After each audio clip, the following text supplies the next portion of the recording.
Hello लोगोफोर खुलुमबाय आरो नोंथांमोनखौ बयखौबो गिबियावनो एबाउट बड' सेलिब्रिटिज इउट्यूब चेनेलावहाय बरायग्रोनानै लाग्रोनाय जाबाय लोगोफोर। लोगोफोर नोंथांमोननि गेजेराव फैलायबाय आं दायो गोदान मोनसे आपडेट भिडिअ लानानै। लोगोफोर मिथिनो थाखाय नोंथांमोना भिडिअखौ जोबजासिम नायलांदो। लोगोफोर नोंथांमोनाथ' बयबो कनकसा बर' बिथांनि स्ट'रि लिरनाय आरो बगाजुलि कमेडियान इउट्यूब चेनेलनि आन्दारजों दिहुनजानाय आगोमा रुवाथि बड' सिरियालनि पार्ट 13खौथ' बयबो नोंथांमोना नायखांखाबायानो जानांगौ। आरो गोबां मानसिफ्रा आंनाव कमेन्ट्स खालामहरदोंमोन आगोमा रुवाथि बड' सिरियालनि पार्ट 14खौ माला होगोन होननानै। लोगोफोर आगोमा रुवाथि बड' सिरियालनि पार्ट 14खौ नोंथांमोना गाबोन नुनो मोनसिगोन लोगोफोर। बेखौ बगाजुलि कमेडियान इउट्यूब चेनेला गावसिनि इउट्यूबनि कमिउनिटि पस्टआव दहाय पस्ट होना होदों। लोगोफोर नोंथांमोना जाय आगोमा रुवाथि बड' सिरियालनि पार्ट 14खौ नायनो थाखाय एक्साइटेड जानानै दंमोन एबा नेनानै दंमोन नोंथांमोना गाबोन नुनो मोनसिगोन लोगोफोर।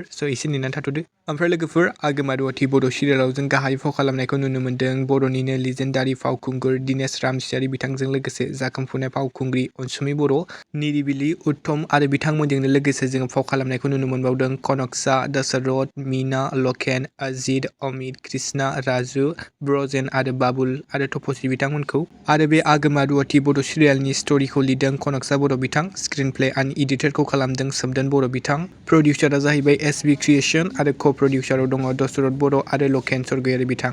लोगोफोर दिनैनि सर्ट आपडेटआ बेनोमोन। नोंथांमोना भिडिअखौ नायनानै मोजां मोनदोंब्ला लाइक खालामबानो जाबाय आरो सोरबाफोर चेनेलाव गोदानै फैदोंब्ला साबस्क्राइब खालामना होबानो जाबाय बेबायदिनो आपडेट्स भिडिअ मोनबाय थानो थाखाय आरो आपकामिं बड' मुभि आरो मिउजिक भिडिअनि आपडेट्स मोनबाय थानो थाखाय। लोगोफोर दिनैनि भिडिअआ एसेनोसै, गोजोन्थों एन्ड थेंक्स फर वाचिं।